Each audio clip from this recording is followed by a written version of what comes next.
Ladies and gentlemen of YouTube, what's going on? It's your boy Corlax here with another Throne and Liberty video. This time we are back with the promised ultimate sword and wand guide.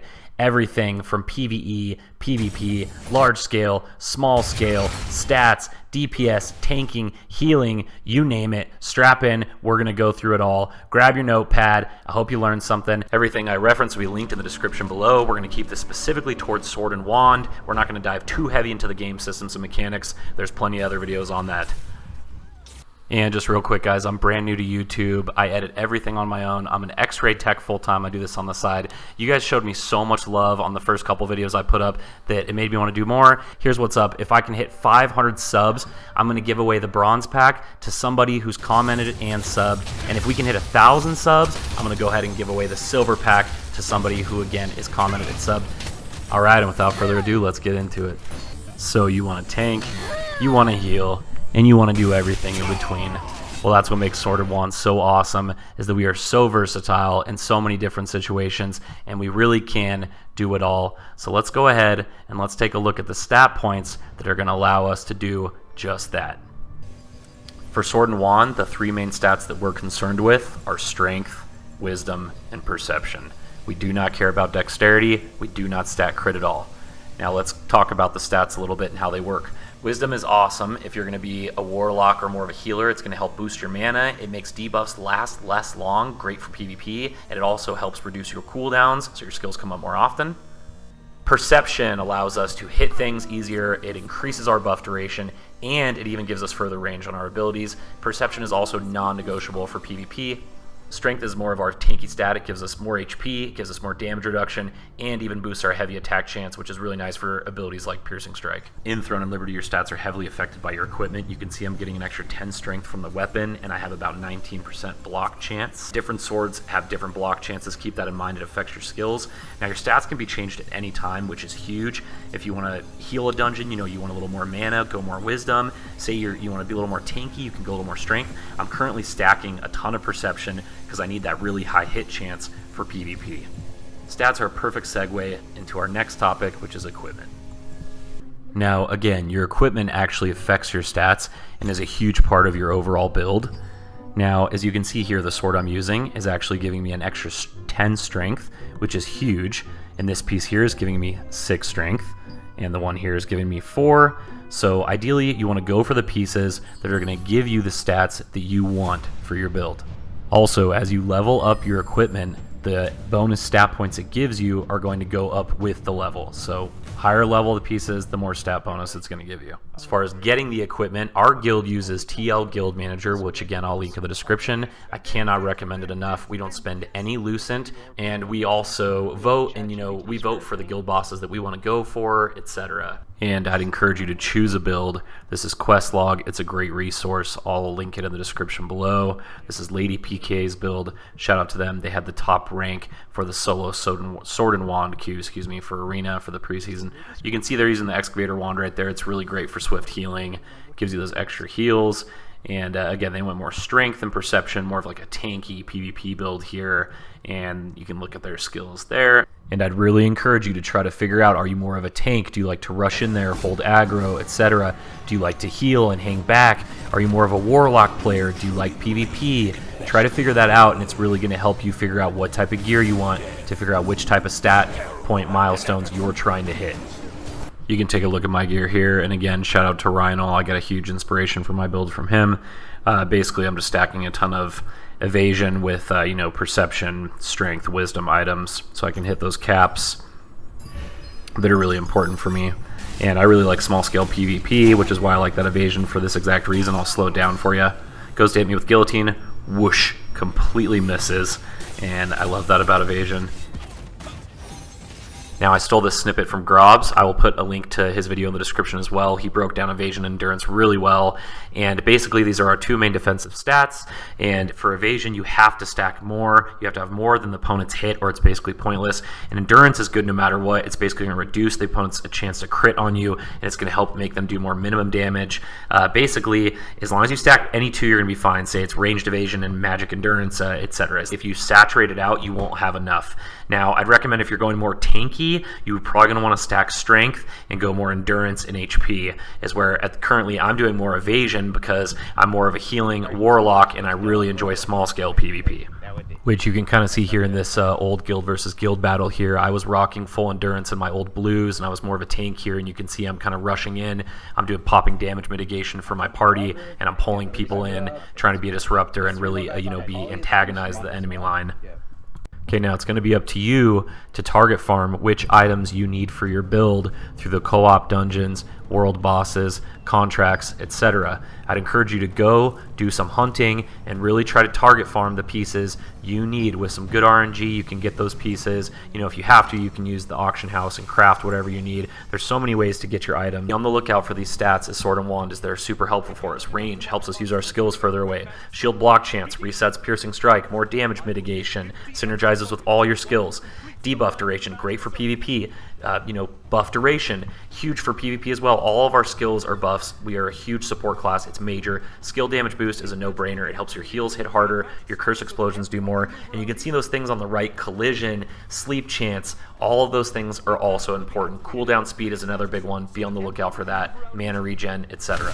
All right, now that we have an idea of what the best stats are for Sword and Wand, let's dive into PvE. I'm going to keep this section pretty brief. It's just going to be a little bit on healing, tanking, and damage, and what are kind of the best skills for both.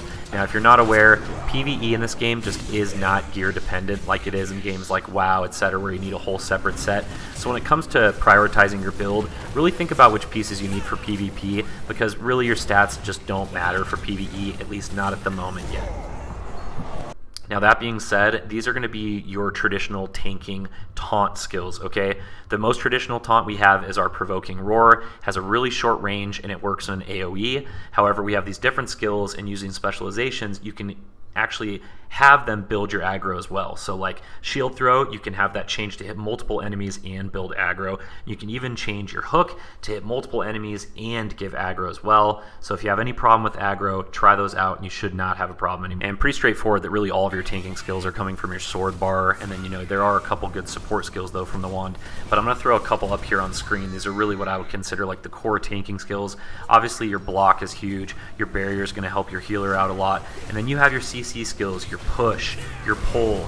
Those both count as interrupts, so if a boss is casting, etc., and there are enemies that you will need to interrupt, like this guy in Decibus, who will wipe your party if you don't push or pull him during this. And then you have also great defensive spells like the Bastion that's going to help mitigate damage for your party and make it easier for your healer. And then really, if you want an extra CC, you could throw your sleep on your bar too. Say if your DPS keeps pulling extra mobs and driving you crazy, you could go ahead and throw an extra CC on there and make your life a little easier. And as far as Guardian, if you really need that extra damage mitigation, you can use that first Guardian that you get on your mainline quest. That's going to be really an even more tanky stat boost. If you feel you're still too squishy, Immortal Pride is going to make you way more tanky. It just boosts a ton out of your HP. It has a couple specializations. You can give it to a party member. You can get a ton of HP regen out of it. Basically, it's going to make you even more juggernauty. And then we have Fierce Clash, which is an extra CC you can use to push melee people off you or totally prone and CC them for a couple seconds if you feel you need extra. Quick note here, if your wand is equipped, you cannot block. You have no block chance. You have to have your sword and shield actually equipped to be able to block. And when you're in the heat of battle, it's kind of hard. So make sure you're paying attention to that icon at the bottom of your screen. Now, if you don't know what skills to choose, I'd really recommend you check out the document that I linked. Rhino did a ton of research and created a ton of awesome builds. There's full tank skill bars, full healing bars. There's mixes where you can tank and heal, hybrids, PvP, PvE. Definitely check that out if you need a starting point. Now let's talk a little bit about healing. Healing is pretty straightforward. There's only a couple healing skills. However, something to keep in mind is that the range you have on your wand is going to allow you to use your skills further. So the further you can pop your swift healing off on someone, etc., the better. Now let's talk about the skills and what synergizes the best together, and I'll show you a little bit what healing looks like for me when I'm running a dungeon. Keep in mind, the best thing about Sword and Wand is really you only need 5 DPS. We really can tank and heal at the same time. I'd really recommend you give it a try once you get used to the class. And I personally prefer the control plus 1, 2, 3 method, which is where you just hold down control, hit 1, 2, 3, or 4 to select that party member. I know some people prefer to click. I'll click sometimes if I'm using like Astral Call. If you're on controller, I'm sorry, I haven't played much controller. I can't really help you there. Anyways, that's what I find works best for healing. I'd recommend you give that a shot. Mess with your settings, find what works best for you. And let's take a look at what skills synergize the best. Skills synergize really well together. The only one you're not seeing here is the AoE skill. However, Blessed Barrier, it works like a shield, but it also is going to increase the amount your heals do. So you're always going to start by using Blessed Barrier first and then follow up with your heals. If you need more time to get your skills off, you can use Invincible Wall to get some extra damage mitigation to give yourself time to use all your skills. Now, the Fountain of Life, you want to use that when everyone's close together, obviously, to get the most out of it. And then your AoE heal, again, you want everyone to be in range before you pop that to get the most out of it. And don't forget that range on your wand, and keep in mind that the damage your wand does also affects how much your heals are doing. Now, talking about damage, we don't have a ton of DPS, but with the right rotations, you can get some decent burst. Ideally, you want to stack all of your curses, and you're going to pop Curse Explosion to get the most damage. And if your opponent is slept, you will get a guaranteed crit when you wake them out of sleep, so keep that in mind. And let's take a look at this here. We're able to get our Curse Explosion to hit here for over 17,000. Keep in mind it hits twice, okay? So when you pop it, you're seeing that 2 different numbers there. And so let's look at that one more time, okay? You're going to stack all your curses. You want to get 3 Touch of Despairs. It's the max you can get. And you're going to pop Curse Explosion, and it's going to hit like a truck, okay? A lot of our skills can also be changed to be buffs, right? Blessed Barrier can be turned into a buff. Time for Punishment, which is a debuff, can be turned into a skill damage buff for us. And then Stalwart Bastion, we can also turn into a damage buff for ourselves. So keep it in mind, you can use those to get more damage output. And this is essentially what it looks like when I'm farming contracts. And shout out to Keycon, this is their farming build. It works really, really well. You're essentially going to swap to your wand so you can get that range pull, get all the enemies together. You can pull a ton if you really want to. And essentially what you're using is you're going to use Karmic Haze to spread your sleep. So you're going to select one enemy, pop your curses on them, give them the debuff, and spread that sleep and debuff to every other enemy. Pop your magic circle. Now all the enemies have every single full stack of curses. Boom, you pop your Curse Explosion. They all die. Okay, let's watch that one more time. You're going to pull all the mobs. You select one mob to give all your curses to. You spread all those curses to every other mob. Boom, you pop Curse Explosion. It's going to slap like a truck, and everything should be dead. And if not, you can clean them up with the rest of your skills. And here's a peek at that build. If you'd like to take a look, feel free to see what I'm using here and all the passives. This works really well, but again, Rhino has some really good ones in his document too that worked really, really well that I'd recommend. Notice we're using the wand block instead. This basically helps you spread your curses even easier. Now let's touch on Gate of Infinity here. Keep in mind the awesome thing about Gate of Infinity is not a lot of people do it, and if you get within the top 20, you get free emotes out of it, which is pretty cool. Now ideally, the big thing with Gate of Infinity, each enemy really is different, but I'll show you the build that I'm using, which again comes from Rhino. It's worked pretty well for me. You're really just trying to get as much damage output as you can without dying, but really each boss has their own specific things, and you're going to be switching it up for each different boss, so good luck out there.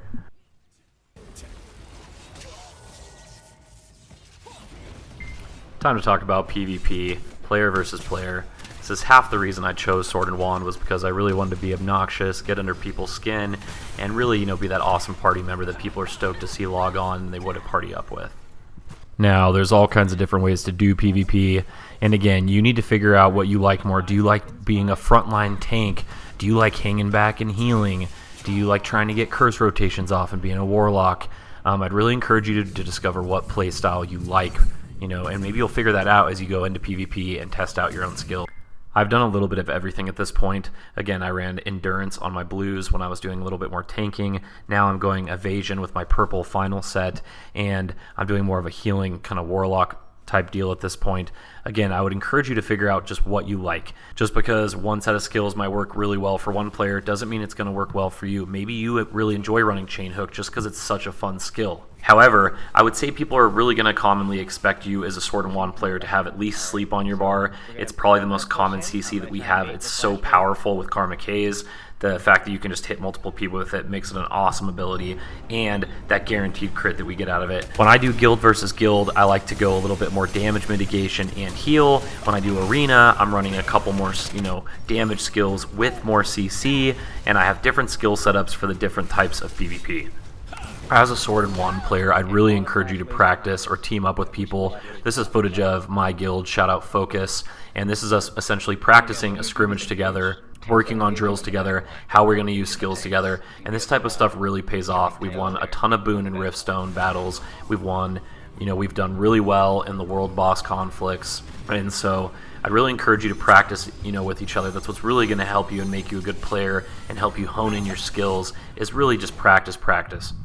Now, I personally love PvP so much that the first 2 videos I made on this game have actually specifically been about PvP. I made one that goes directly into the arena for Sword and Wand and what the best players are using, and I did another video that specifically talks about how we can get more kills as Sword and Wand. So I'd really encourage you to watch those if you could. The support means a lot, and that'll go even more in depth about certain skills about PvP. If you want to learn more, I'd encourage you, but I'll still show you some more right here, some good rotations, and give you some good tips and tricks. Now, this is the 2 current builds that I'm rocking. One for my solo arena queue that's a little more damage focused, because it's kind of tough. You really can't rely on 2 DPS consistently. And my other build, which really focuses on strictly support and CC, which we've had a lot of success with in R3. When I first started tanking guild versus guild, I used Rhino's Zerg tank. It was a lot of fun. Give that a shot. But a couple quick points here regarding PvP. First is the combat zone. You're going to see that giant red ring, and it looks like this when you're running near it. You cannot do PvP unless you are in this zone. Keep in mind, you can use that to your advantage.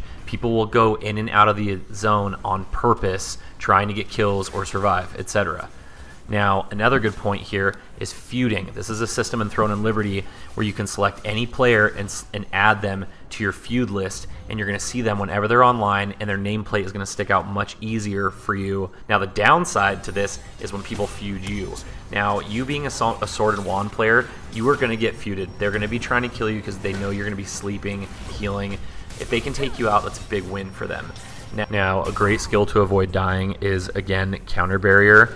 And as soon as someone tries to focus you or a bomber goes off, you can pop that, and it sounds just like this, which is super satisfying and will definitely help you survive. You pop that and your block, and you're basically going to be invincible for a couple seconds. Another important one is entering combat state. Okay, when you see everyone's name is orange, you are not in combat, and everyone else is basically non-existent to you. You can't heal people that are in combat, etc. And you cannot attack any other players, all that. So to initiate combat, you just need to attack another player, and for us, the best way to do that is going to be Touch of Despair or the Chain Hook. Touch of Despair, Chain Hook, those are your distance ways to engage in combat. It's also really great for pulling players into your Zerg to take them out. Now, this is what it typically looks like when I did guild versus guild.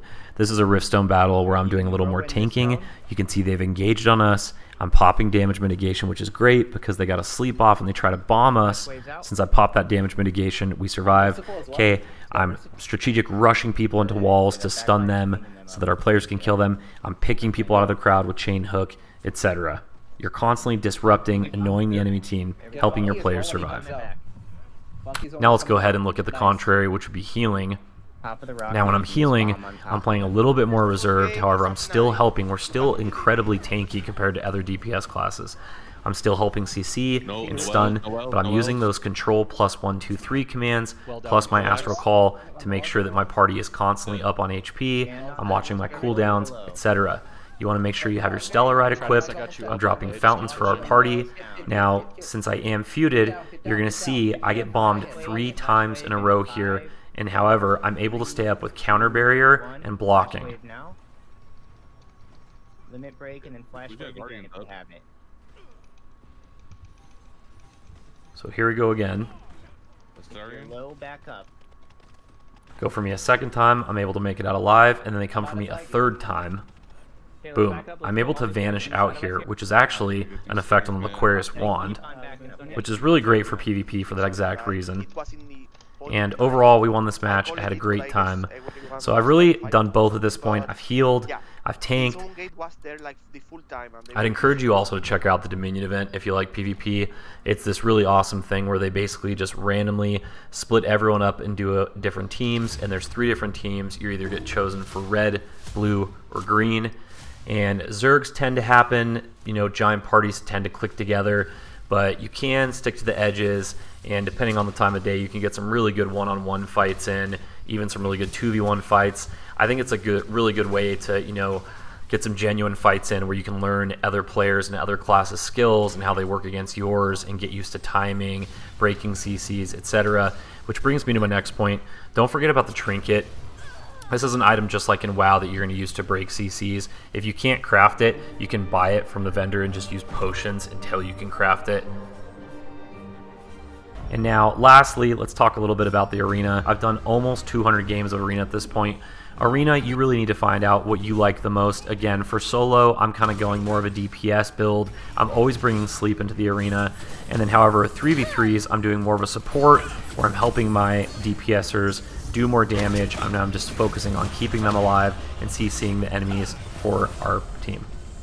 And with arena, don't ever leave earlier. You do get a penalty. And you never know, you really can win at last minute if you keep with it. And pretty tough. I've gone up and down a lot on the board. Just try to stick with it. The more you practice, you're going to get better, and you will start to get more wins, I promise. Now, I did show this clip in my arena video, but I'm going to show it again because I think it just does such a great job of showing our role. I'm going to jump in, I astral call, I look for who I need to CC, boom. I sleep them, I spread the sleep, and then I use strategic rush, and I shove them off the ledge, and that just buys our team a ton of time to go ahead and 2v1 or 3v1 a target down. Arena really is about working together as a team, and so for Sword and Wand, I'd really recommend doing 3v3, and you really just need to stack perception, and I dive more into that in the arena video, so check that out. Now, let's go ahead and finish with some final thoughts. We'll touch on passives and a couple last things I want to leave you guys with here. Let's take a look at a couple of the awesome endgame weapons that Rhino went ahead and put on the document here for us. The resistance sword is really easy to get, and it's going to up your collision chance majorly. So if your chains aren't hitting and your pushes aren't hitting, you want to stack that. The Nirma sword has a ton of block chance. I mean, really, all these offer such great benefits. Again, the Laquarius' grip gives you that stealth effect. Excavator's Wand is huge for extra healing bonus for Swift. And Tevin's, you just cannot beat it. You get such incredible extra damage from that.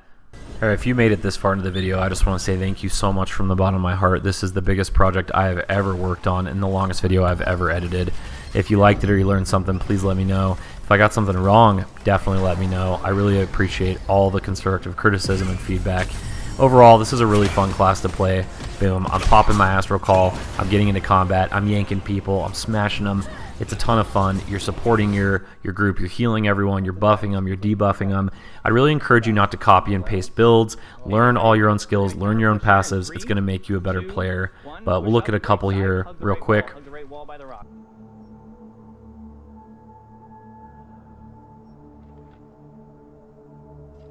These are most of the wand ones. Great things for healing. They're going to boost a lot of your heals, give you a little bit more mana regen, etc. On the sword end, we got a lot more defensive passives. We have a great mana regen. Resilient Mind works great when you pop counter barrier. Skillful Evasion is why I stack Evasion, because we get even more evasion with it.